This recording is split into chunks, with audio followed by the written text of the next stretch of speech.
আজকে আমরা যে প্রশ্নটা সলভ করব সেটা হচ্ছে ঢাকা বোর্ড 2025 সালের কোশ্চেন। এটা আমাদের অধ্যায় হচ্ছে কত নম্বর অধ্যায় বলো? তৃতীয় অধ্যায় বল। ঠিক আছে, আমরা যে অধ্যায়ে প্রশ্নটা সলভ করব সেটা হচ্ছে অধ্যায়ের নাম হচ্ছে বল, ফিজিক্সের তৃতীয় নাম্বার অধ্যায়। এবং আমরা যে প্রশ্নটা সলভ করব সেটা হচ্ছে ঢাকা বোর্ড 2025 সালের কোশ্চেন। ওকে, এখন দেখো এখানে প্রথমে লেখা আছে জড়তা কাকে বলে। জড়তা তো আমরা জানি যে হচ্ছে যে কোনো একটা বস্তু যে অবস্থায় আছে সে অবস্থায় থাকতে চাওয়ার প্রবণতাকে জড়তা বলে। যেমন ধরো আমরা যখন মোটর সাইকেলে চলি, দেখবা যখন মোটর সাইকেল স্টার্ট দেয় তখন আমরা কি হয়ে যাই? পিছনের দিকে এরকম সরে যায় না? কারণ কি? এটাও কিন্তু এটা হয় কেন? আমাদের স্থিতি জড়তার কারণে। জড়তা কয় প্রকার বলো? জড়তা কয় প্রকার? দুই প্রকার জড়তা।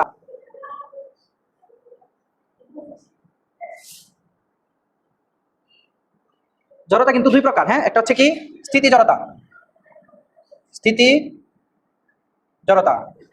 আর একটা হচ্ছে কি গতি জড়তা। জড়তা দুই প্রকার, স্থিতি জড়তা আর গতি জড়তা। এখন ব্যাপারটা হচ্ছে আমরা যখন মোটরসাইকেল, ধরো তুমি মোটরসাইকেলে বসে আছো অথবা বাসে অথবা ট্রেনে, ঠিক আছে, যখন হুট করে বাস অথবা ট্রেন চলতে শুরু করে তখন আমরা এরকম পেছনের দিকে কি হয়ে যায়? হেলে যায় না? এরকম পড়ে যাইতে নেও না কেন? এটা হচ্ছে কি জড়তার জন্য? স্থিতি জড়তার জন্য। কারণ আমরা যখন মোটরসাইকেলের উপর অথবা একটা বাসের উপর বসি তখন আমাদের সারা শরীর স্থির, বাসও স্থির, সারা শরীর স্থির, বাসও কি স্থির। তখন আমরা জানি যে কোন একটা বস্তু স্থির থাকতে চাওয়ার প্রবণতা এবং গতিশীল বস্তু গতিশীল থাকতে চাওয়ার প্রবণতা, এই যে বস্তু যে অবস্থায় আছে সে অবস্থায় থাকতে চাওয়ার যে প্রবণতা, এই প্রবণতাকে কি বলে? জড়তা বলে। এখন আমরা যখন একটা বাসের মধ্যে বসে থাকি, বাস স্থির, বাসের মধ্যে আমি বসে আছি, আমিও স্থির, তাহলে আমার শরীর কি স্থির থাকতে চাচ্ছে? তাহলে আমার শরীরের মধ্যে কি প্রবণতা তৈরি হয়েছে? স্থির থাকতে চাওয়ার প্রবণতা। মানে আমার শরীরে কি জড়তা তৈরি হয়েছে? স্থিতি জড়তা। তখন হুট করে যখন বাসটা চলতে শুরু করে, বাস চলার সাথে সাথে আমার বডির নিচের অংশ যেহেতু বাসের সাথে লেগে থাকে, বাস চলার সাথে সাথে আমার বডির নিচের অংশ চলতে শুরু করে দেয়। কিন্তু আমার উপরের অংশ সে তো তার মধ্যে তো স্থির থাকতে চাওয়ার একটা প্রবণতা আছে, সেজন্য সে স্থির থাকতে চায়। সেজন্য নিচের অংশ গতিশীল হলে উপরের অংশের সাথে সাথে কি হয় না? গতিশীল হয় না, সেজন্য সে পেছনের দিকে হেলে পড়ে। বুঝতে পারছো? এই হলো স্থিতি জড়তার কারণে। আবার গতি জড়তা কি? গতি জড়তাটা কেমন? ধরো হচ্ছে হুট করে বাসটাকে কি করা হলো? ব্রেক চাপা হলো বাসের মধ্যে অথবা মোটরসাইকেলে ব্রেক চাপা হলো। ব্রেক চাপার সাথে সাথে বাসটা কি হয়ে যায়? থেমে যায়। আবার আমার শরীরের নিচের অংশ যেহেতু বাসের সাথে লেগে আছে, বাস থামার সাথে সাথে আমার শরীরের নিচের অংশ কি হয়ে যায়? থেমে যায়। কিন্তু আমার উপরের অংশ তো গতিশীল, আমার শরীর যে গতিশীল ছিল, এই যে আমরা জানি গতিশীল বস্তুর গতিশীল থাকতে চাওয়ার প্রবণতাকে গতি জড়তা বলে। তার মানে আমার পুরো শরীরটা বাসের সাথে সাথে গতিশীল ছিল। বাস যখন থেমে গেল আমার শরীরের নিচের অংশ থেমে গেল, কিন্তু উপরের অংশ কিন্তু কি থামে নাই। উপরের অংশের মধ্যে ওই যে গতিশীল থাকতে চাওয়ার প্রবণতার কারণে কোন একটা বাস অথবা সাইকেল অথবা মোটরসাইকেল যখন ব্রেক চাপে আমরা কিন্তু সামনের দিকে কি হয়ে যায়? ঝুঁকে যায়। কেন ঝুঁকে যায়? ওই যে গতি জড়তার কারণে। গতিশীল বস্তুর গতিশীল থাকতে চাওয়ার প্রবণতার যে প্রবণতা, ওই প্রবণতার কারণে আমরা সামনের দিকে কি হয়ে যায়? ঝুঁকে যায়। এটা হচ্ছে গতি জড়তার কারণে। তার মানে জড়তা কাকে বলে? কোনো পৃথিবীর মধ্যে যে সকল বস্তু আছে, ওই বস্তু বা কোনো ব্যক্তি বা কোনো একটা উপাদানের যে অবস্থায় আছে সে অবস্থায় থাকতে চাওয়ার প্রবণতাকে কি বলে? জড়তা বলে। জড়তা কয় প্রকার? দুই প্রকার, একটা হচ্ছে স্থিতি জড়তা আর একটা হচ্ছে গতি জড়তা। তাহলে পারবা না? তোমাকে যদি বলে জড়তা ব্যাখ্যা করো, জড়তা কাকে বলে, তাইলে আমরা বলবো যে একটা বস্তু যে অবস্থায় আছে সে অবস্থায় থাকতে চাওয়ার প্রবণতাকে জড়তা বলে। জড়তা যদি ব্যাখ্যা করতে বলে, যে 2 নম্বরে যদি আসে যে জড়তা ব্যাখ্যা করো, তখন সব উদাহরণ, সংজ্ঞা এবং এই যে আমি যা বললাম বাসের উদাহরণটাও দিয়ে দিবা। যে আমরা যখন বাসে থাকি, বাস যখন চলতে শুরু করে আবার বাস যখন থেমে যায় তখন আমরা সামনের দিকে ঝুঁকে যাই, আবার পেছনের দিকে ঝুঁকে যাই বা হেলে যাই কেন? এই স্থিতি জড়তা এবং গতি জড়তাটাও দিয়ে দিবা যদি 2 নম্বরের জন্য আসে। বুঝতে পারছো? এখন পরে হচ্ছে ঘর্ষণ। খ নম্বরের কোশ্চেনটা দেখো।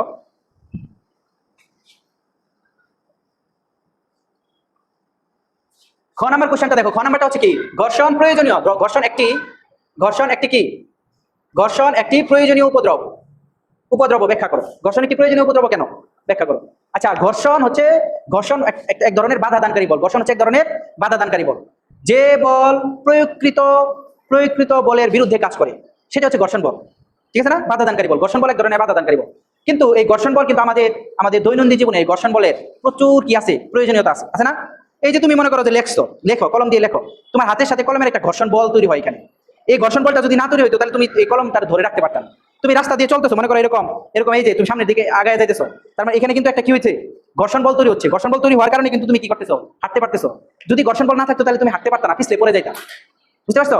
যেমন দেখো কাদার মধ্যে যখন চাকা গাছে মানে বাসের চাকা যখন কাদার মধ্যে থাকে তখন দেখবা মেশিন স্টার্ট দিতেছো, চাকা ঘুরাইতেছো, কিন্তু বাস কাদা থেকে উঠে না। কেন উঠে না? ওইখানে কাদা পিচ্ছিল থাকার কারণে ওইখানে ঘর্ষণ বল সৃষ্টি হয় না। যেহেতু ঘর্ষণ বল সৃষ্টি হয় না, চাকা ঘুরে কিন্তু কি বাস সামনের দিকে আগায় না। এরকম দেখছো কিনা কখনো? যে হচ্ছে বালুর মধ্যে দেখবা, বালুর মধ্যে মোটরসাইকেল নিয়ে বালু দিয়ে যাচ্ছ, মানে সামনে আগাচ্ছে না, মোটরসাইকেলের চাকা সামনের দিকে যায় না। কেন যায় না? কারণ বালুর মধ্যে ঘর্ষণ বলটা তৈরি হয় না, পিচ্ছিল অবস্থা থাকে, ঘর্ষণ বল তৈরি হয় না। তার মানে এই যে ঘর্ষণ বল যদি না থাকতো তাহলে রাস্তার মধ্যে দিয়ে চাকা ঘুরতো না, চাকা ঘুরতো ঠিক আছে, কিন্তু কি হইতো না, যানবাহন চলতে পারতো না, যানবাহন সামনের দিকে আগাইতে পারতো না। ঘর্ষণ বল যদি না থাকতো, এই যে দেখো আমি কলমটা লাগাচ্ছি এখানে, আবার খুলতেছি, এখানে যদি ঘর্ষণ বল না থাকতো তাহলে কিন্তু কলমের ক্যাপটা, এই মার্কারের ক্যাপটা এখানে লাগানো যেত না, তোমাদের কলমের ক্যাপ তোমরা লাগাইতে পারতা না ঘর্ষণ বল যদি না থাকতো। বুঝতে পারছো? তুমি এই যে আমরা যে এখানে বোতল আছে না, বোতলের ছিপি লাগাই, চিপির ওইখানে দেখো খাঁচ কাটা থাকে, দাগ থাকে, কেন? এখানে যাতে ঘর্ষণ বল তৈরি হয়। এখানে আমরা যখন মানে চিপি লাগাই একটা বোতলের মধ্যে, এখানে ঘর্ষণ বল তৈরি হয় এবং চিপিটা বোতলের মধ্যে আটকে থাকে। যদি এই ঘর্ষণ বল না থাকতো তাহলে এর কোনো কিছু হইতো না, আমরা বোতলে চিপি লাগাইতে পারতাম না, রাস্তায় চাকা ঘুরতো কিন্তু যানবাহন সামনের দিকে আগাইতে পারতাম না, আমরা রাস্তা দিয়ে হাঁটতে পারতাম না। ঠিক আছে? তোমরা কি কখনো পিচ্ছিল রাস্তায় আচার খাইছো, পড়ে গেছো কখনো? আচার, গ্রামের ভাষায় আচার বলে, খাইছো তোমরা? ঠেক না, এই কে ঠেক না খাইছো? রাস্তার মধ্যে পড়ে যায়, পিচ্ছিল রাস্তায় ঠাস করে পড়ে গেছো, পড়ে নাই কোনো সময়? হ্যাঁ, বাসার সামনে যে শেওলা থাকে রাস্তার মধ্যে, ঠাস করে পড়ে নাই কোনোদিন? তার মানে ওইখানে কি হয় না, ঘর্ষণ বল তৈরি হয় না, পিচ্ছিল রাস্তা, যেখানে রাস্তা পিচ্ছিল থাকে ওইখানে কি হয় না বলো, ঘর্ষণ বল তৈরি হয় না, এই জন্য ওইখানে আমরা চলাচল করতে পারি না। তার মানে ঘর্ষণ বল না থাকলে বুদ্ধা কথা, যদি ঘর্ষণ বল না থাকতো আমরা চলতে পারতাম না, রাস্তায় যানবাহন চলাচল করতে পারতো না, আমরা কলমের মুখ ছিপি লাগাইতে পারতাম না, বোতলের ছিপি লাগাইতে পারতাম না, কলমের ক্যাপ লাগাইতে পারতাম না। বুঝতে পারছো ক্লিয়ার ব্যাপারটা? এই জন্য আমরা বলতে পারি ঘর্ষণ একটি প্রয়োজনীয় উপদ্রব। পরে দেখো সংঘর্ষের পরে মিলিত বেগ কত। এখন মনে করো এই কথা বলতেছে, মনে করো হচ্ছে দুইটা বস্তু, এটার বেগ কম, সে আগে যাচ্ছে, আর এটার বেগ বেশি, সে যায় এটাকে ধাক্কা দিবে কিনা? যদি সোজা রাস্তায় থাকে, সোজা রাস্তায় সামনে সে যাচ্ছে আর পেছন দিকে সে বেশি বেগে যাচ্ছে, যা সেটা এটা ধাক্কা মারবে না, সে ধাক্কা দিবে কিনা, সংঘর্ষ করবে কিনা? তাহলে এখানে দেখো U2 সামনে একটা বস্তু, আর এখানে সরি এ একটা বস্তু, এখানে বি আর একটা বস্তু, এ বস্তু সামনে আছে, বি বস্তু কি আছে, সরি বি বস্তু সামনে, এ বস্তু পেছনে। এ বস্তুর বেগ হচ্ছে 10 মিটার পার সেকেন্ড, মানে সে 10 মিটার পার সেকেন্ড বেগে সে যাত্রা শুরু করছে, এই জন্য ইউ লিখছি, U1। আর বি বস্তুর বেগ হচ্ছে U2, 5 মিটার পার সেকেন্ড। তাহলে বি বস্তুর বেগ বেশি না কম? এই বলো, বেশি না কম? বি বস্তুর বেগ কম, এ বস্তুর বেগ বেশি। এ বস্তু তাহলে পিছন থেকে বি বস্তুকে ধাক্কা দিবে কিনা বলো? অবশ্যই ধাক্কা দিবে, কারণ তার বেগ বেশি, সে দূরে যায়, সে আস্তে আস্তে যাচ্ছে, পেছনের জন দূরে যাচ্ছে, তাহলে সে যদি আস্তে আস্তে যায়, পেছন থেকে দূরে যায়, সে কি করবে? ধাক্কা দিবে। এখন বলছে ধাক্কা দেওয়ার পরে দাও, সংঘর্ষের পরে ধাক্কা দেওয়া মানে সংঘর্ষ হলো দুইটা গাড়ির মধ্যে, সংঘর্ষের পরে বস্তু দুটি একত্রিতভাবে চলতে শুরু করে। তো সংঘর্ষের পরে কি হইতে পারে দেখো, দুইটা গাড়ি যখন সংঘর্ষ হয়, দুইটা গাড়ির মধ্যে যখন সংঘর্ষ হয়, তখন সংঘর্ষ হওয়ার পরে এমন হতে পারে দুইটা গাড়ি একসাথে চলতেছে, অথবা দুইটা গাড়ি দুই দিকে ছিটকে গেছে। সংঘর্ষের পরে দুই ধরনের ঘটনা ঘটতে পারে, হয়তো হয় কিনা দেখো, মাঝে মাঝে দেখবা মানে ফেসবুক বা ইউটিউবে দেখবা মোটরসাইকেল এমন জোরে একটা লোককে ধাক্কা দিছে, পরে দেখবা মোটরসাইকেল এবং ওই লোক একসাথে শেষরা যাচ্ছে রাস্তার মধ্যে দিয়ে, শেষরা যাচ্ছে, ঠিক আছে না? এরকম দেখা যায় না? আবার দেখা যায় কি যে এক বাস আরেক বাসে ধাক্কা দিছে, বাস গিয়ে পড়ছে আরেক দিকে, আরেক সিএনজি যায় পড়ছে আরেক দিকে, এরকম হয়। আবার হয় কি ওই যে যেটা বলা, দুই ধরনের ঘটনা ঘটতে পারে, যে একটা বাসকে আরেকটা বাসের সাথে সংঘর্ষ হয়ে দুইজনে একসাথে চলতে শুরু করে। আবার হইতে পারে কি দুইটা বাস, একটা বাস আর একটা সিএনজি অথবা বাসের সাথে সংঘর্ষে লিপ্ত হয়ে দুই দিকে ছিটকে পড়তে পারে, তাই না? এই দুই ধরনের ঘটনা ঘটতে পারে অ্যাক্সিডেন্ট হওয়ার পরে। তো এখন এখানে যে ঘটনাটা করছি আমাদের প্রশ্নের মধ্যে, বলতে সংঘর্ষের পরে দুটি বস্তু দুটি একত্রিতভাবে চলতে শুরু করে, মানে ওই সংঘর্ষে লিপ্ত হয়ে তারা একসাথে চলা শুরু করে দিচ্ছে, তখন তাদের বেগ কি হয়ে গেছে বলো, কি হয়ে গেছে? সমান হয়ে গেছে, যেহেতু দুইটা বস্তু সংঘর্ষের পরে একসাথে মিলিত হয়ে সবটা সামনে চলতেছে, তার মানে তাদের বেগ কি সেম হয়ে গেছে, মিলিত বেগ। এখন এইখানে প্রশ্ন আমার গ নাম্বার প্রশ্ন বলছে কি দেখো, গ নাম্বারের প্রশ্ন বলছে সংঘর্ষের পরে মিলিত বেগ কত, সংঘর্ষের পরে মিলিত বেগ কত, এটা আমাকে বের করতে হবে। এখানে দেখো সংঘর্ষের পরে মিলিত বেগ কত, এটা বের করতে বলছে, সংঘর্ষের পরে মিলিত বেগ কত। এখন এখানে কি কি দেওয়া আছে দেখো, গ নাম্বারে কি কি দেওয়া আছে লেখবা, দেওয়া আছে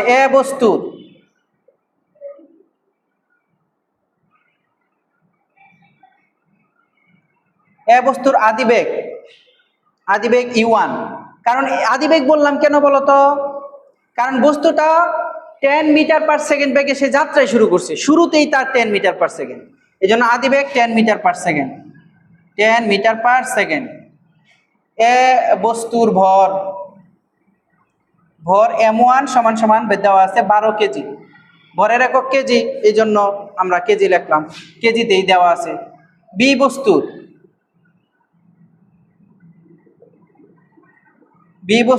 আদিবেগ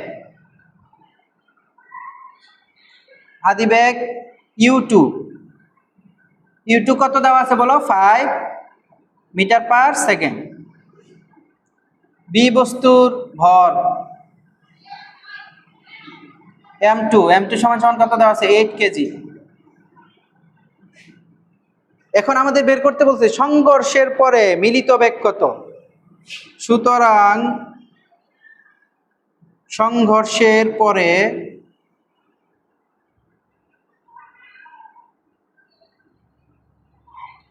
মিলিত বেগ,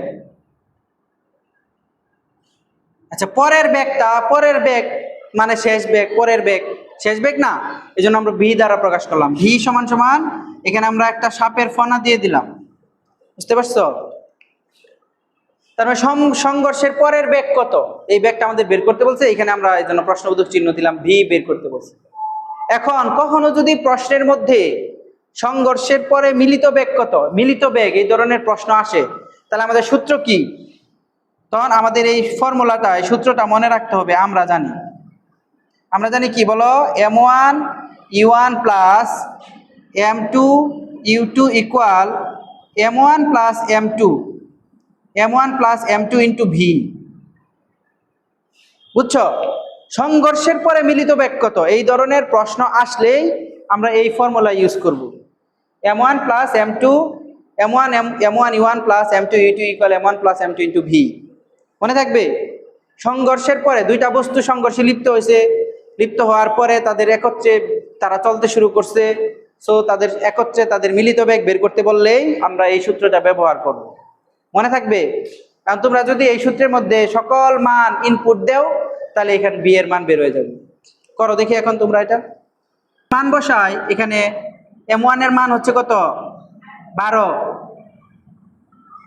ইন্টু 10 প্লাস 8 ইন্টু 5 ইকুয়াল 12 যোগ 8 ইন্টু ভি। ওকে, এখানে লিখলাম পরে। ওকে, দেখো 12 রে 10 দ্বারা গুণ করলে কি হবে, 120 প্লাস 5 8 কত, 40 ইকুয়াল এই 12 এবং 8 যোগ করলে কত হবে, 20 ভি।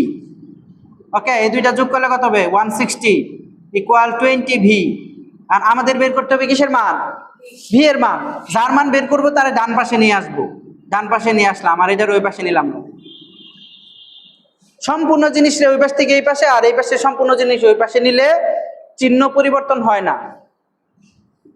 বুঝাইতে পারছি? এই ওই পাশের একটা আরে ধরে এই পাশে নিয়ে আসলে সমান সমানের, তখন চিহ্ন পরিবর্তন হবে। এই পাশের একটা আরে সমান সমানের ওই পাশে নিলে কি হবে, চিহ্ন পরিবর্তন হবে। আর ওই পাশের সবাইরে যদি এই পাশে নিয়ে আসি, এই পাশের সবাইরে যদি ওই পাশে নেই গা, তাহলে চিহ্ন পরিবর্তন হবে না। এই দেখো এখানে চিহ্ন পরিবর্তন হয় না।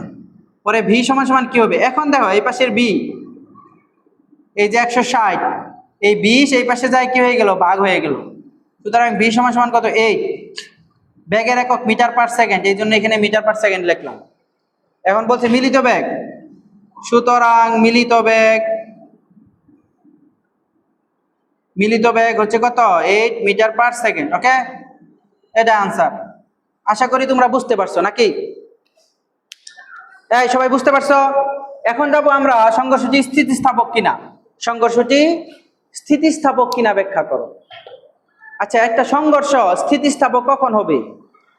যখন হচ্ছে আমরা দেখব হচ্ছে একটা সংঘর্ষের পূর্বের মোট ভরবেগ এবং পরের মোট ভরবেগ এবং সংঘর্ষের পূর্বের মোট গতিশক্তি এবং সংঘর্ষের পরের মোট গতিশক্তি সমান আছে, তখন আমরা বলতে পারবো কি, সংঘর্ষটি স্থিতিস্থাপক। কোনো একটা যদি সমান না থাকে তাহলে আমরা বলবো সংঘর্ষটি স্থিতিস্থাপক নয়।